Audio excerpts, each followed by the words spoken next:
the content there. So welcome everyone. Thanks so much for joining us. My name is Diani Faiga. My pronouns are she and her, and I'm the Director of Preservation Services at the Conservation Center for Art and Historic Artifacts.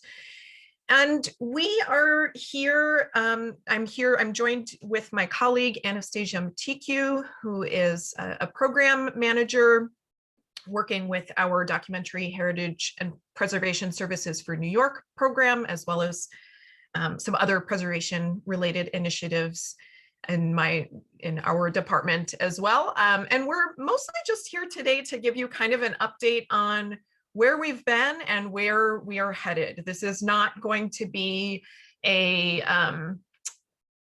lecture workshop where you get a lot of preservation information takeaways beyond just, what we as a department and a team have kind of coming down the pike in the next few years and what we have accomplished over the past few years. So that's why we're kind of calling it the state of CCAHA's preservation services. And yeah, could you advance the slide, Anastasia?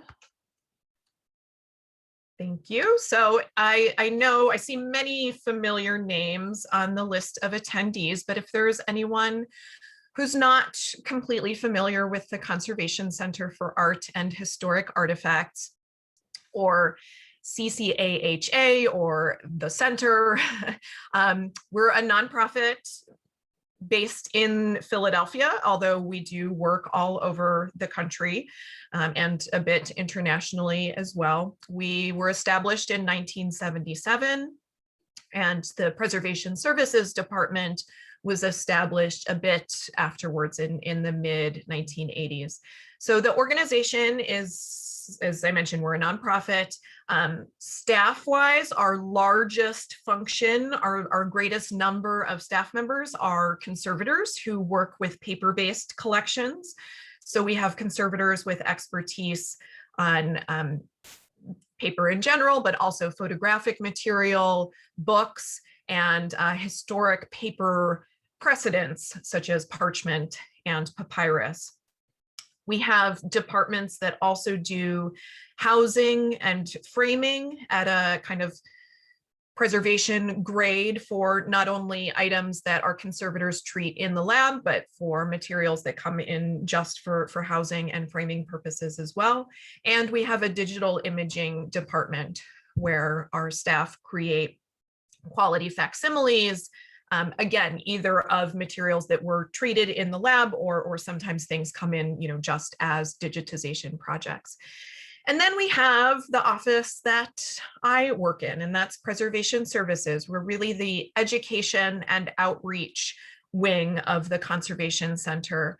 Anastasia is going to tell you a little bit more about just what we do in a moment, but we're the wing of the center that is really kind of meeting institutions, working one-on-one with organizations to identify preservation needs and to provide preservation training. So I'm going to pass it over to Anastasia for a few slides. I'm going to turn my video off so I don't distract myself, and we'll go from there.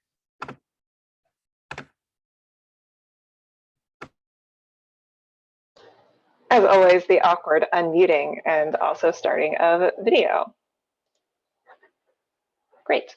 So as Diani said, my name is Anastasia Matikiu. My pronouns are she, her, and I am a program manager with within the Preservation Services Office at the Conservation Center. So as Diani said, the Preservation Services Office consists of a staff with museum, library, and archives backgrounds with an expertise in practical preservation, application, and educational outreach. And so today's webinar will really focus on the work that we've been doing as a department, both looking back and looking ahead, to take a moment of a history lesson and really thinking about today's goal. This webinar, we're taking our cue from Janus, the Roman god of transitions. We're going to be reflecting on what we've achieved in the past year, really thinking about how the pandemic has changed our programming, and then also transitioning into thinking about what's coming ahead in 2021 and beyond, what we have in store for our regional programs, as well as opportunities for collections care staff and volunteers anywhere in the country. As Deannie said, we're not really focusing on great takeaways for collections care practice. Instead, we're giving you a snapshot.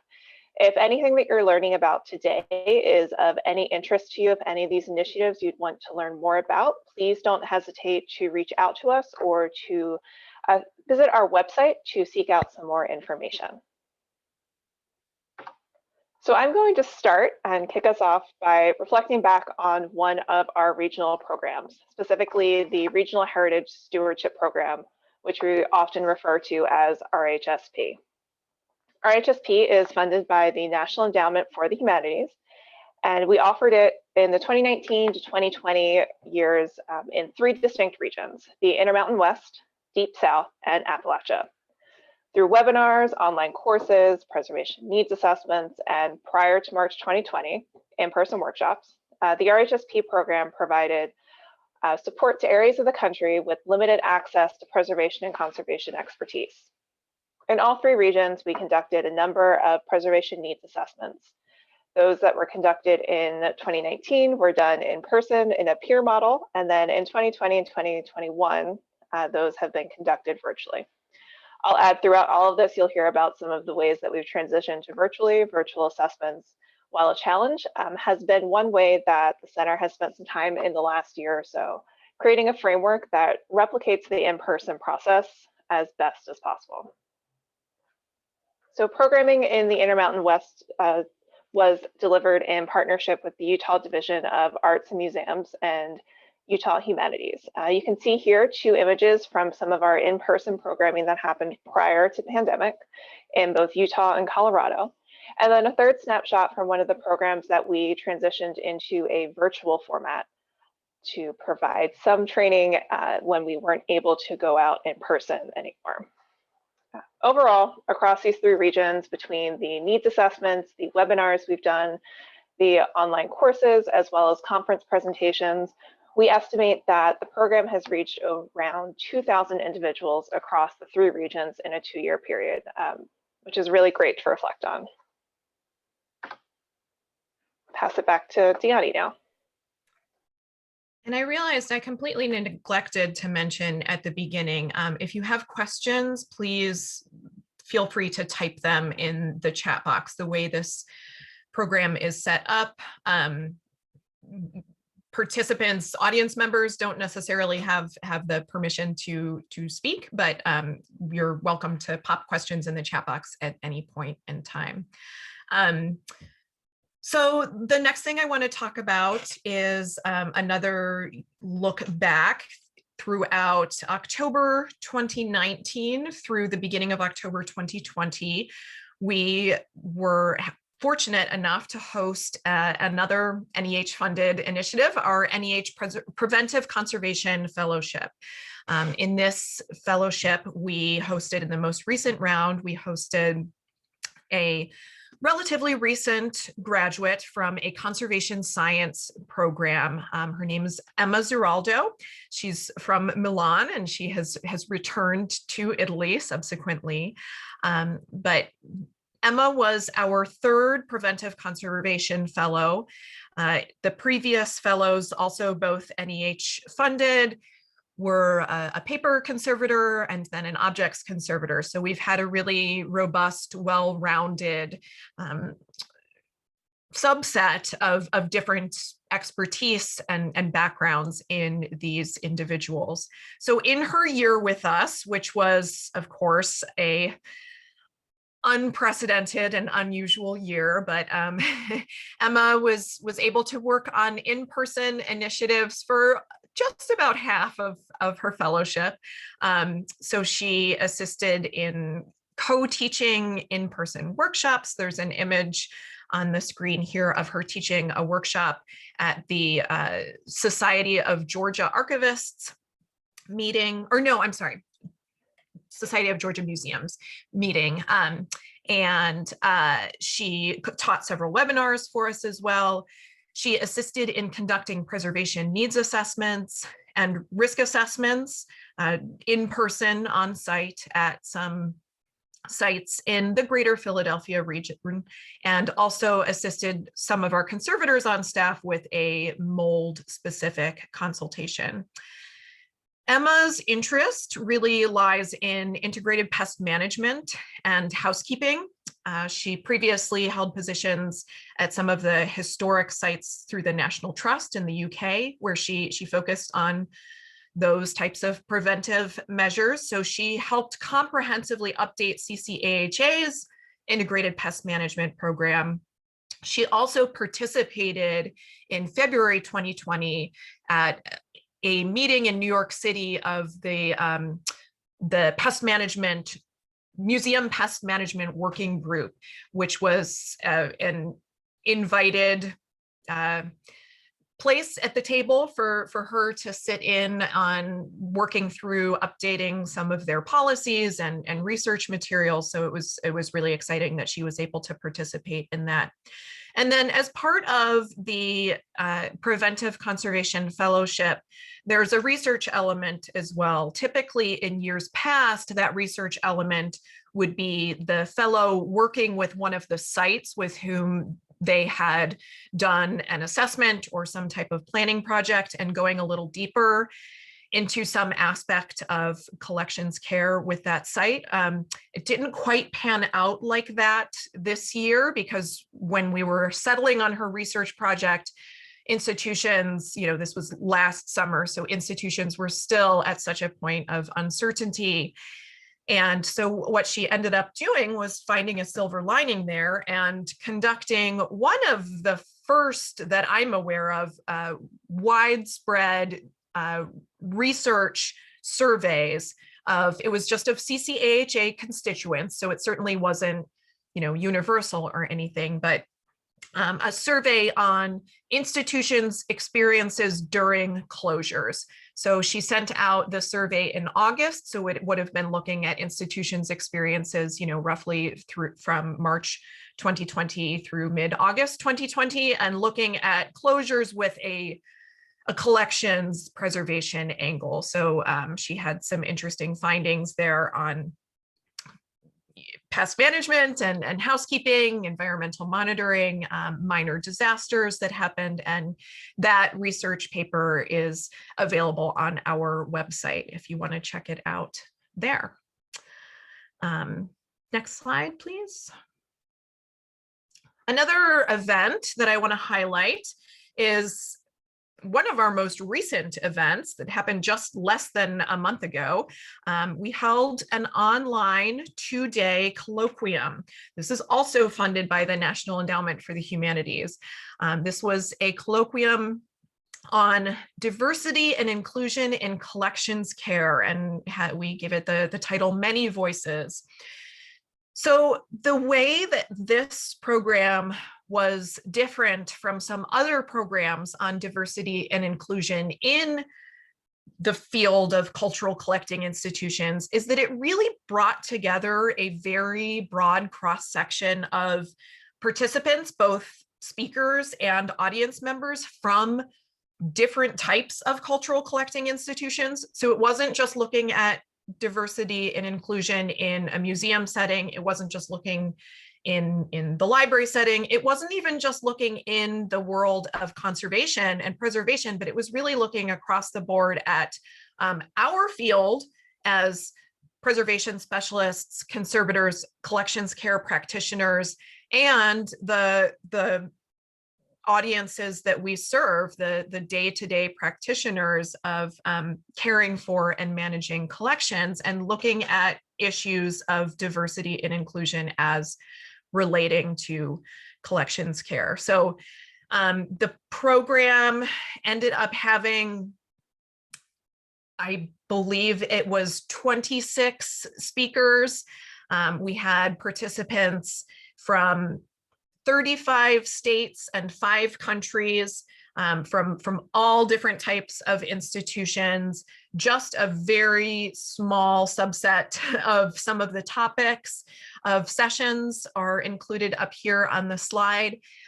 We put together, we consciously did not record this colloquium because we wanted to give participants and speakers the opportunity to talk openly and frankly about issues that might be sensitive might be seen more widely as somewhat controversial.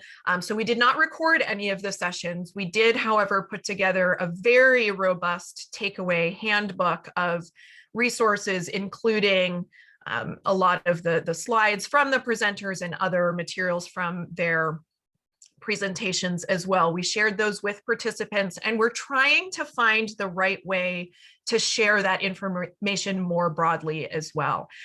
We really want to, we're just trying to kind of find the right format and the right venue for disseminating some of that information beyond the folks who were able to join us those 2 days in March. We had almost 300 participants over the course of the 2 days, so it definitely did reach a relatively large audience, but that's certainly not everyone. So, we hopefully will have more to come on how we're going to be sharing some of the takeaways from that more broadly in the weeks and months to come. Next slide.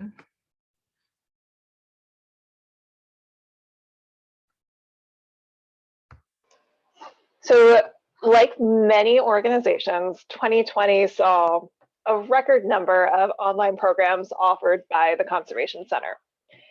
In addition to transitioning all of our programming from in-person to a virtual format, we also started offering a number of free programs.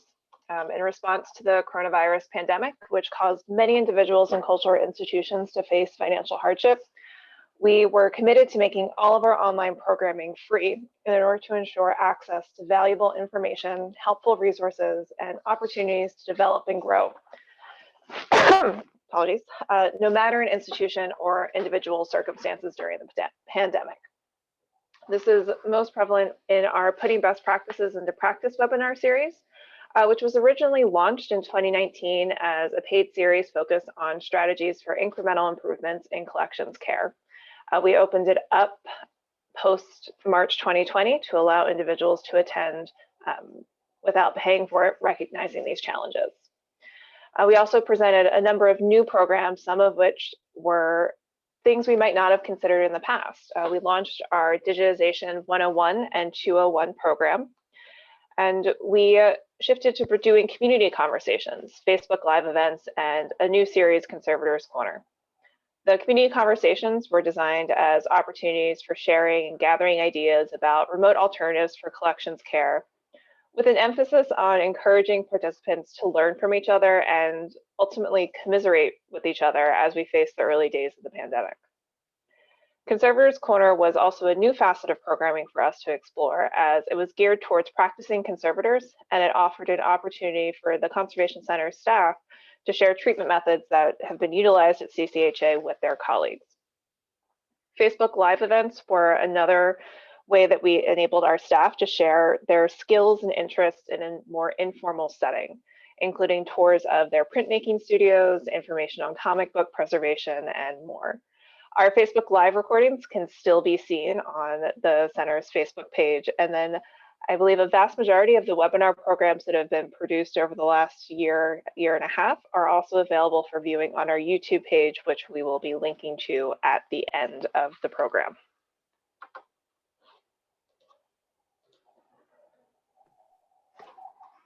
So another initiative that this is really building off of work that has been done for a number of years with the Historically Black College and University Library Alliance and CCAHA. But this most recent round of it is, this was also launched in 2019, funded by the Andrew W. Mellon Foundation and the National Endowment for the Humanities. It's building capacity for humanities special collections at HBCU libraries. So it's set out to be a 5-year program designed to help the affiliate libraries, of which I believe there are 75 or so, bringing tools necessary to foster long-term preservation and conservation of their collections. So it's starting out more just in kind of the education phase, and that's what we have done so far. We offered 4 just kind of standalone webinars for this particular audience in 2019, and then throughout fall 2020 and kind of late winter, early spring 2021, we offered 7 3-day online courses for folks working in HBCU libraries. It's a really exciting program in that participants are kind of coming from all levels of librarianship, anywhere from, oh, wonderful. Oh, good. It looks like there was perhaps an attendee at one of these who commented that this was an excellent webinar. I'm assuming the one there's a screenshot of on the screen. Yeah, so our education program manager, Stephanie Schwartz-Bailey, taught a few of the programs, the 3-day online programs. And these were ranging on everything from just kind of general preservation best practices to essential policies and procedures for collections care, on to more kind of interactive hybrid formats of online education, including, again, the screenshot from Stephanie's webinar above, where Stephanie actually mailed out packets of supplies and then walked participants through building enclosures for collections items. So it's, that's the downside of online programming, right? We can maybe reach a wider audience, but it's a lot harder to do the hands-on part. But another question, I can clarify the 3-day bit in just a second. We were really conscious about trying to bridge the gap between how can we keep providing this hands-on training, which is really what our staff really enjoy teaching, what I think our audience really resonates with. But it's been going really great so far, with major kudos to my team member Stephanie, and I think we're learning a lot for moving forward about hybrid options. Okay, so to explain, it is definitely not 3 full days online. The format for the online courses, it was a Tuesday through Thursday schedule. Tuesday was a lecture. So Tuesday, and those were, roughly an hour or 90 minutes long. So a very typical lecture style webinar format. Wednesday they were a little different depending on the topic. So for some of Stephanie's hands-on programs, Wednesday was the hands-on day. So participants joined her live for her instruction on building enclosures. For some of the other ones that didn't have as much of a hands-on component, we didn't actually meet on Wednesday, but participants were given quote unquote homework on the Tuesday session that they were encouraged to kind of do on their own. And then Thursday's sessions were unstructured. So Thursdays were just kind of like a big conversation Q&A. Here's the takeaways from the either hands-on component or takeaway homework component that we worked on Wednesdays.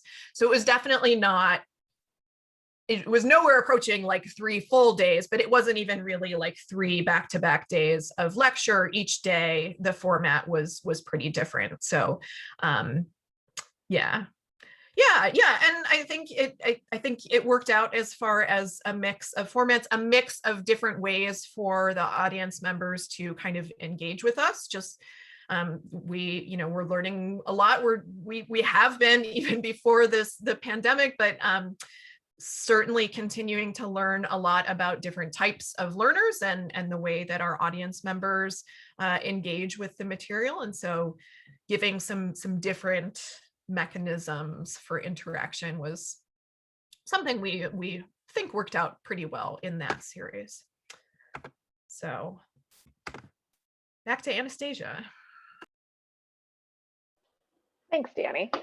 So I'm going to just look back very briefly before we start thinking about ahead at the Doctrinary Heritage and Preservation Services for New York program, also referred to as DHPSNY, rhymes with Disney. DHPSNY saw an exciting year in 2020 as it concluded the first 5-year contract that we had. The program itself is supported by the New York State Education Department through the New York State Archives and the New York State Library, with services provided by the Conservation Center, and provides a number of free educational and assessment services to collecting institutions across New York. Like everything else that we've talked about in 2020, we had to transition from some of our in-person work to going completely virtual. In 2020, at the end of the year, looking at the math, we ended up offering 16 online webinars on a wide variety of topics, and we conducted 8 community conversations on local history that ultimately fed into some work that is still being completed around documentation planning for the state of New York. We also transitioned relatively early in the DHPSNY program to virtual assessments. The program offers 4 different tracks of planning assessment services: archival needs assessments, preservation surveys, strategic planning assistance, and condition surveys.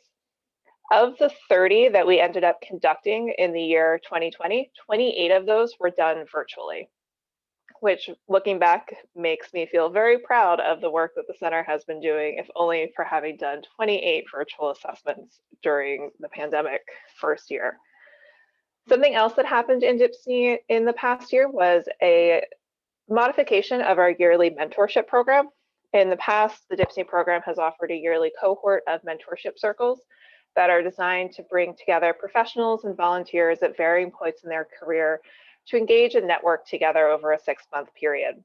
In response to all things 2020, we had launched a mini cohort that created a space for individuals to meet virtually early on in the pandemic, to meet around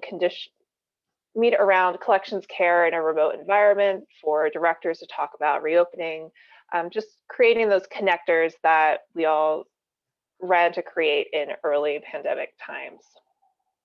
I'll give some updates about where DHPSNY is heading as we begin looking ahead.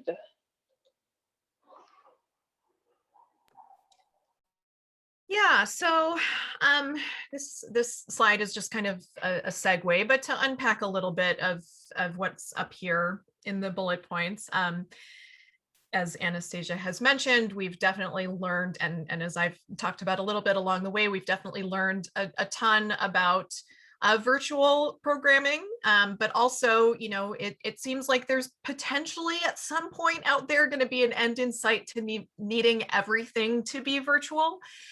So rather than aiming an immediate shift at some point back to just we were fully virtual, now we're going to be fully in person, we're really trying to embrace the hybrid opportunities. So what kind of lessons have we learned from this past year plus of doing more or less everything in the virtual environment? What have we learned that we can bring to programs that maybe there is an in-person component and a virtual component? And I'll talk a little bit more about some ideas we have in a moment.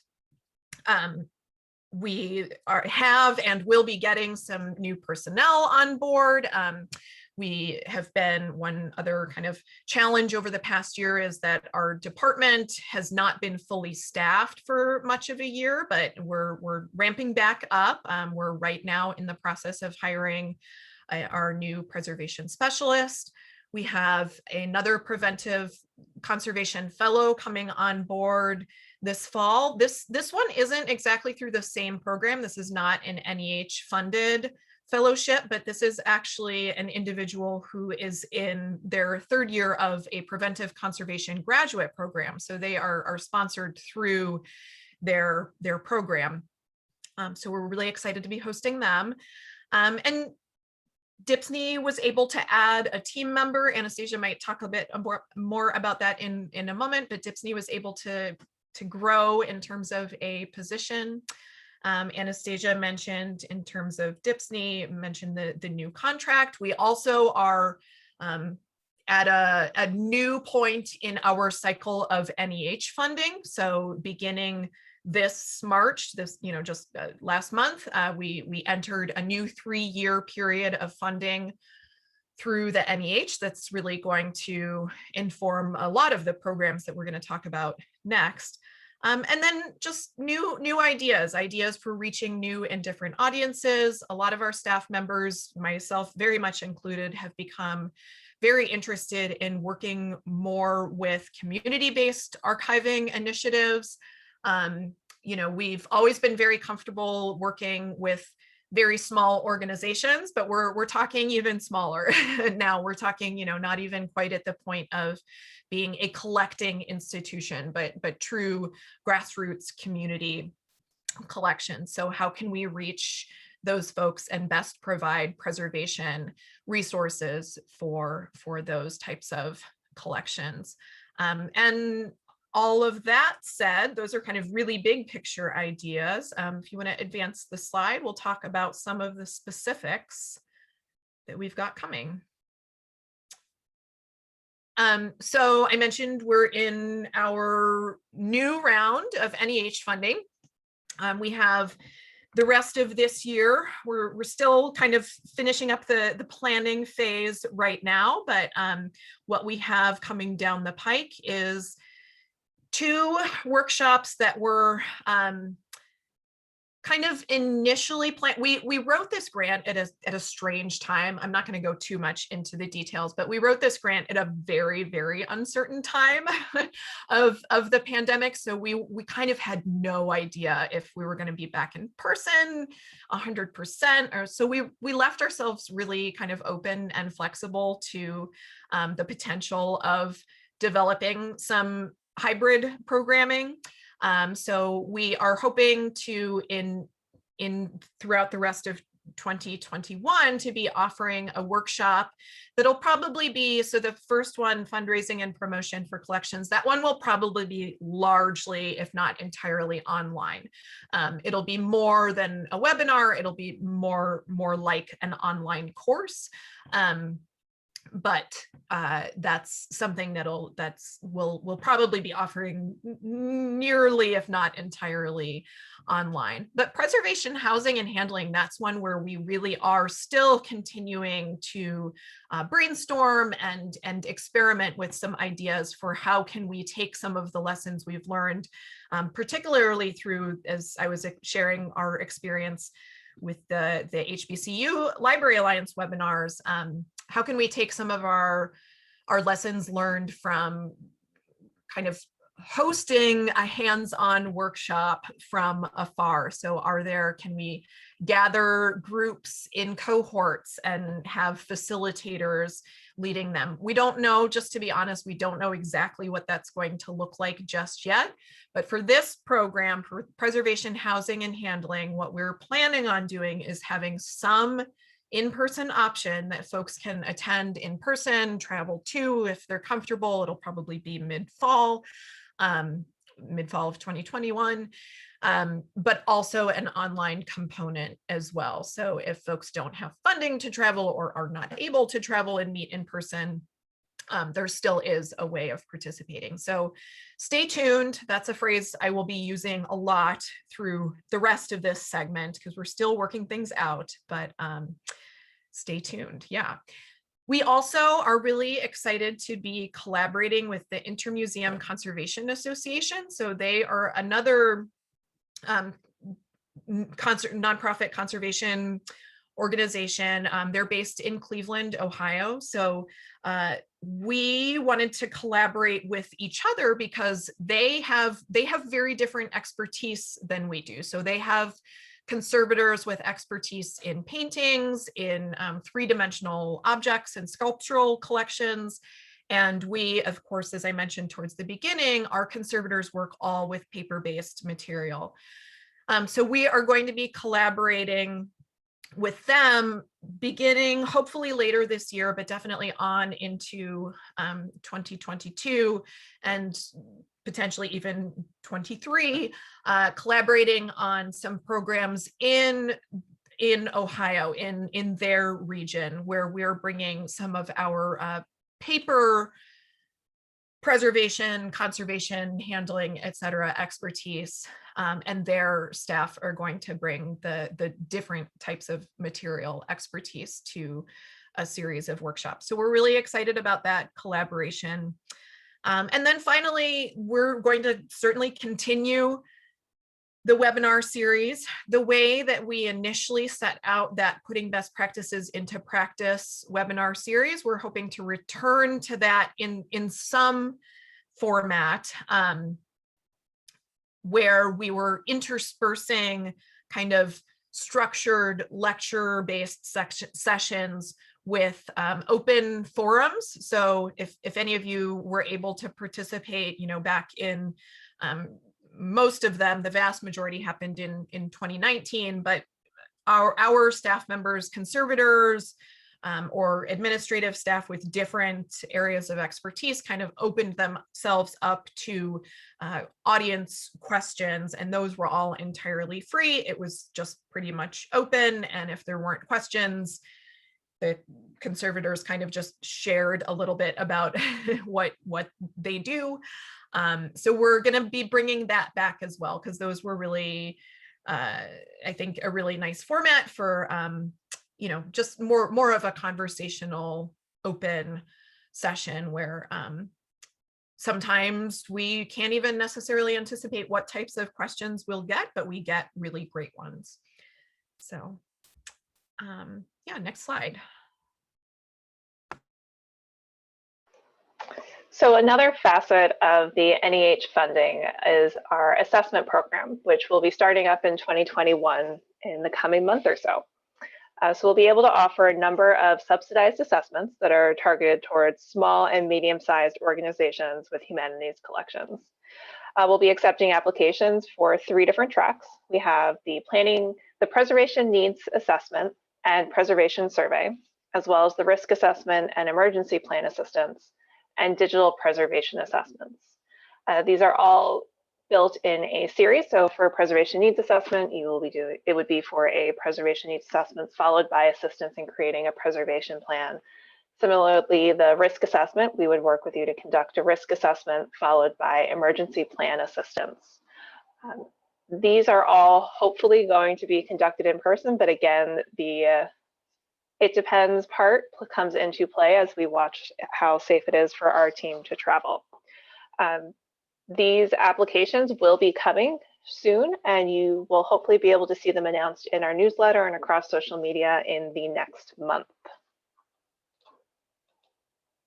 Another part of the NEH funding is to continue our Regional Heritage Stewardship Program.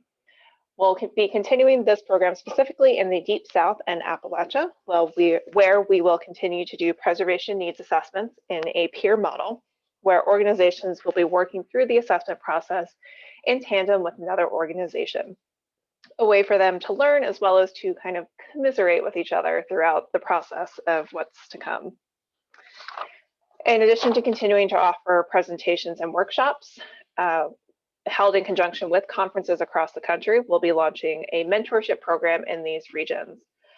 Very similar to what I had mentioned previously in the Doctrinary Heritage and Preservation Services for New York program, these mentorship circles will work on building networks of participants who are at varying points in their career that help bring them together to talk, to network, to create communities of practice across the regions. I should also note that you might have remembered I mentioned there was the RHSP program in the Intermountain West in our previous iteration. Moving forward, Utah has actually been working and provided funding to build out preservation training for their region specifically. So we're excited to send you their way if you are in Utah. If you are elsewhere in the Intermountain West region, any of the states surrounding, we are happy to continue to be a resource for you and encourage you to reach out to us. So the Philadelphia Stewardship Program is in, I think, kind of an interesting place. It is our oldest of these kind of named, identified programs that we're talking about, in this afternoon. And I think it's also one that's in perhaps the greatest phase of transition. So the Philadelphia Stewardship Program, just a little bit of background. This is a program that has been up and running since 2002. So it's amazing for me to recognize that it's actually almost 20 years old at this point. But it's a program in Philadelphia and the surrounding counties. So a handful of counties in Pennsylvania and Camden County in New Jersey, where we focus on capacity building over time with institutions. So it's unlike, unfortunately, some of the other surveys and assessments we do where we end up just working with an institution once and having a really great experience and giving them really great resources and hopefully seeing them accomplish things, but then don't necessarily have a built-in mechanism for us to follow up with them directly. In the stewardship program, we really built things so that we were working with the same organizations over time as they advanced through their collections care needs and goals. So we put together a track system where institutions would work with us first on a preservation needs assessment, and then a preservation plan, and then a risk assessment, et cetera, et cetera. So we are going to continue this program in some iteration. We don't know exactly what it will look like just yet. Again, I warned you, I was going to say stay tuned a number of times. This is very much another stay tuned area of conversation. One thing we know for sure is that we will continue the collections care training series. So that's our series of workshops that in the past, when we were doing workshops in person, they were all either in Philadelphia or kind of immediate surrounding suburbs of Philadelphia.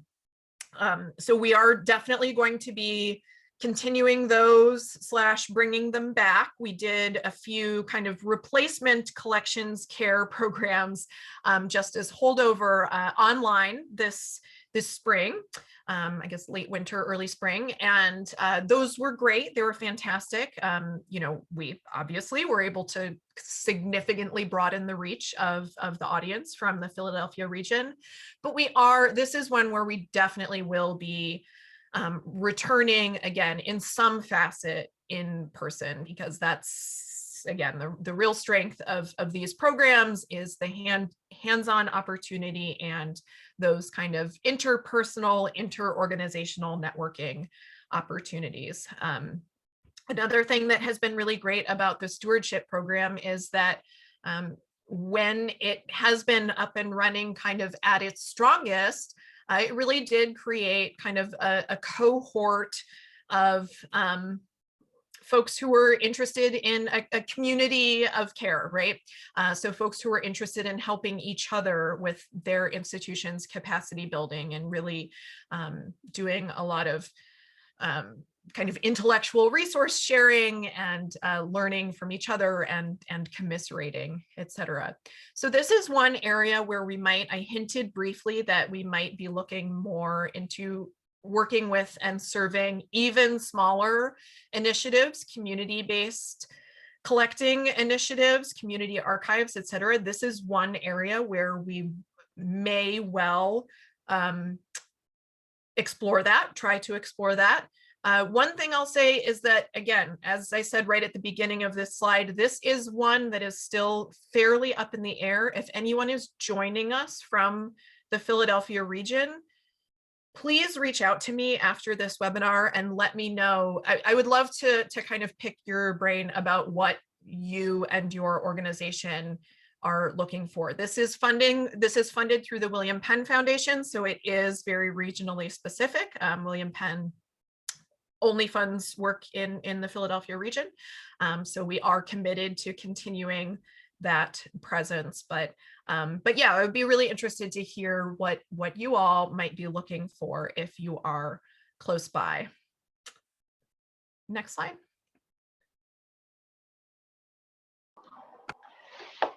So the other regional program, I think last on the list that we're going through today, the Doctrinary Heritage and Preservation Services for New York program, is happy to share that we are providing our services for the next 5 years through 2025 with a new contract from the New York State Education Department.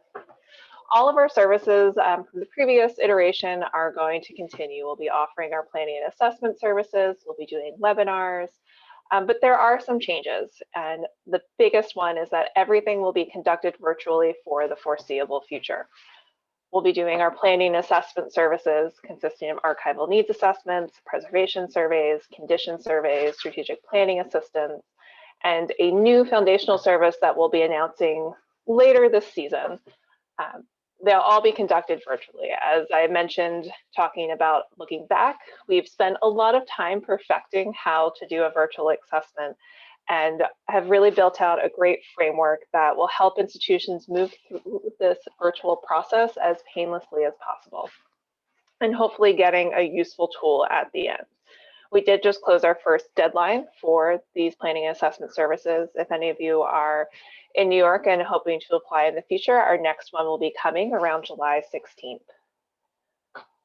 In addition to providing webinars that provided a brief look into a specific topic, we'll also be building out online courses to replace our workshops. Our workshops in person across New York State often focused on providing networking opportunities as well as learning opportunities. So we're doing our best to create an environment and an experience that replicates that as best as possible. We'll be providing courses that are both synchronous and asynchronous that allow individuals to either work through at their own pace, to have a cohort, and we'll also be creating a hybrid model in some instances where we'll be releasing content on a weekly basis. All of these, we will continue to be mindful of how much time somebody might want to spend in front of a screen and make them as accessible as possible. We'll also be continuing our mentorship program. That program itself will continue virtually, and we're really excited to start getting applications for that later this season as well. As Deanne mentioned earlier as well, one of the other changes in our upcoming DHPSNY services is that we have had a new staff member join us. We now have an education and outreach specialist who is helping manage all of these online courses, as well as webinars and the mentorship program, so that we have a dedicated individual who can help people work their way through online courses as needed.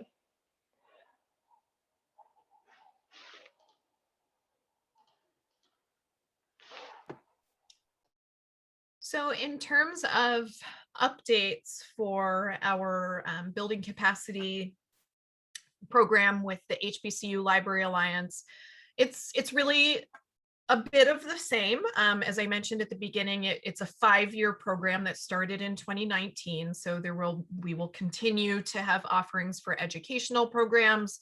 The real change now is beginning in 2021, what was initially planned to begin in 2020 is working directly with institutions in that planning and assessment capacity. So we will very, very soon, I'm not sure if there's anyone on this meeting whose organization is receiving planning and assessment work through this. I know it's been a long time coming. I promised I would be in touch a bit ago, and it's just kind of keeps getting pushed down the road, but I promise very soon as we are again fully staffed, we'll be reaching out and scheduling. We will probably still begin with rounds of virtual assessments, but the aim is to follow those up with in-person visits as well to organizations who are part of the HBCU Library Alliance. And so there's already been a cohort selected for this first round in 2021, but we will be offering up other opportunities going forward as well. If anyone else is from an HBCU library that is not involved in this first round, there's still possibilities for working with us in that. Next slide.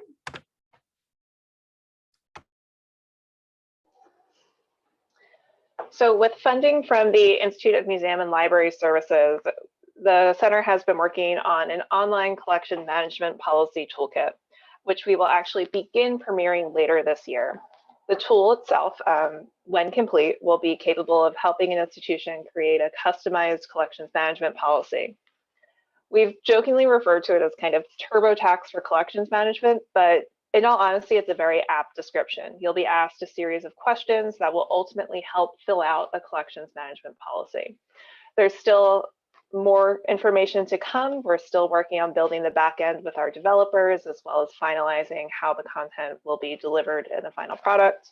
But we wanted to give you a heads up that this is coming. We will be starting a testing phase later in 2021, and we will be looking for organizations to be our testers.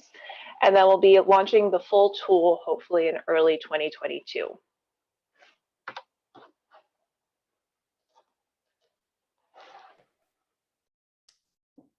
And then really the final thing that's kind of coming in the short term is continued work around emergency preparedness networking. As many of you know, that has been a significant part of what this department does at the Conservation Center, and that's working with networks like Alliance for Response.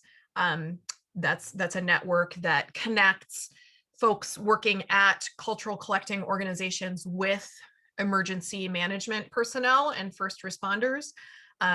So we are still at CCAHA committed to working with Alliance for Response networks throughout the state of Pennsylvania. We are still committed to being the project lead for the Philadelphia Alliance for Response network. We have funding from the State Archives of Pennsylvania. And this is, again, if anyone is on the call from Pennsylvania, this is held over from pre-pandemic. So you may have heard about it quite some time ago. We still have funding from the State Archives to do some series of in-person disaster-related workshops. So we're looking, again, we're kind of looking at ways to make that work most safely and effectively. I know in particular the Philadelphia Alliance for Response we're going to be doing a workshop on mold remediation, and we're looking at some outdoor venues to hold the workshop, probably in late summer or early fall when it's relatively mild outside and we're comfortable with spending some time outside. So, you know, more opportunities like that, just so we can start getting back to the in-person component.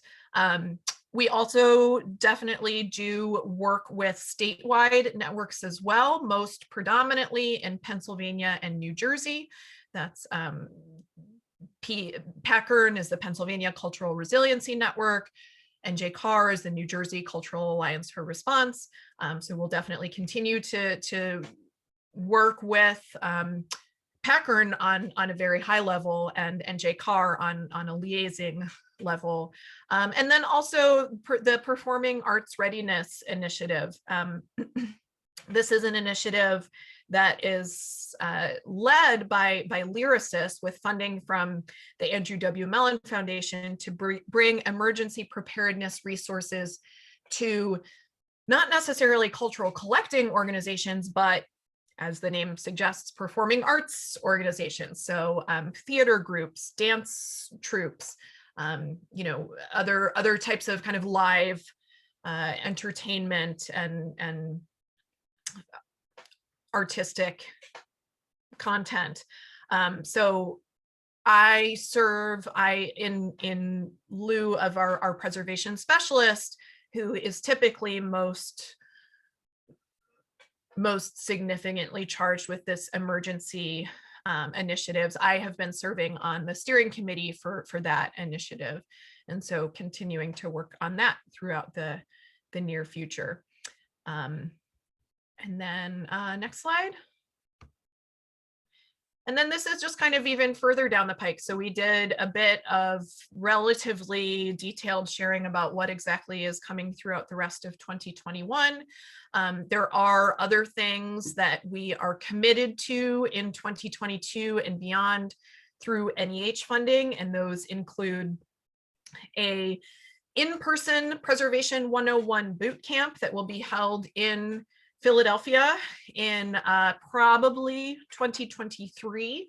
That will be hopefully in person. We may, depending on, you know, how the next year or so takes us. We may explore hybrid components, but that was planned to be an intensive week-long opportunity for folks to take classes at different historic sites throughout the city of Philadelphia with different lecturers and different focuses on each day that kind of somehow relate to the historic site. So if it's, you know, a historic home, we might be learning about housekeeping in a historic home. If it's more of a library collection, you know, that just happens to be in a historic organization, we might be learning more about kind of policy and management stuff there. So that's definitely coming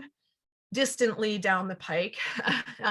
We also, through our NEH grant, are committed to presenting a conference on natural history collections and sustainability. So kind of looking at environmental issues and that kind of like very big picture sustainability, but looking at it through collections that are about nature and natural history as well. So I think that'll be a really interesting dive into some new topics for us. Of course, we will continue to have workshops and webinars along the way, absolutely. And, you know, one other thing, as we've been talking about all along, a big takeaway is going to be adapting the lessons that we've learned over this past year plus to inform all of the work that we do. So we've learned a lot about making online programs accessible for participants, and, you know, how can we take some of those lessons and use them across the board in all of our programming. We've learned some really fantastic takeaways from virtual assessments that I think will inform us to do even fully in-person assessments more efficiently as well down the road. So, you know, it's the finding the silver linings and really trying to take the lessons learned from the challenges of the past year plus, but we are very excited and encouraged. And I'll say next slide.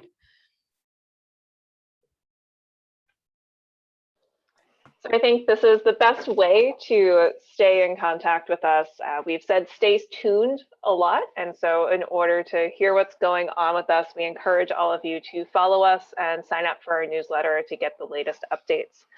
I shared the sign up link in the chat for anybody who might like to sign up now. You can also access it on the Conservation Center's website. We invite you to follow us on Instagram at Conservation Center. You can find us on Facebook as well as Twitter and LinkedIn. All these places are channels where you can get the most up-to-date information about all the different components of the Preservation Services Office work and to hear about deadlines and exciting programming.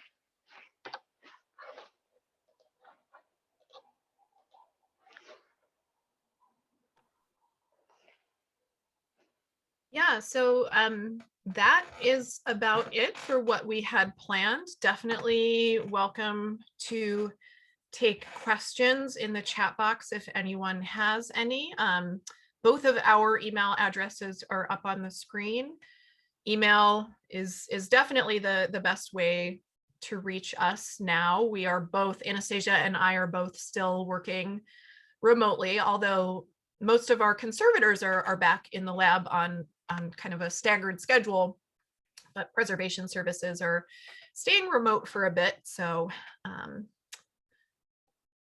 yeah, I can just keep this open for another few minutes to see if questions come in. I know it takes a moment to type, but if anyone, you know, wants to duck out and doesn't have questions, thank you all so much for joining us. Thanks for, you know, being open to hearing about what we have coming down the pike. And there are still some uncertainties, but we're very deep in the planning phase right now, and lots of exciting stuff to come, I think. So.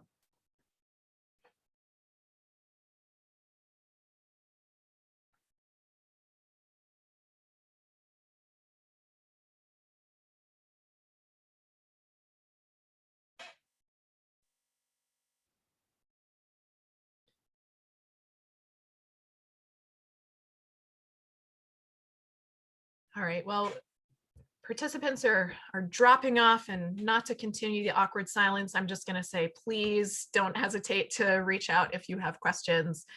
We're both happy to take questions via email, and I hope to see many of you at future CCAHA events. Thanks all. Thanks, everyone.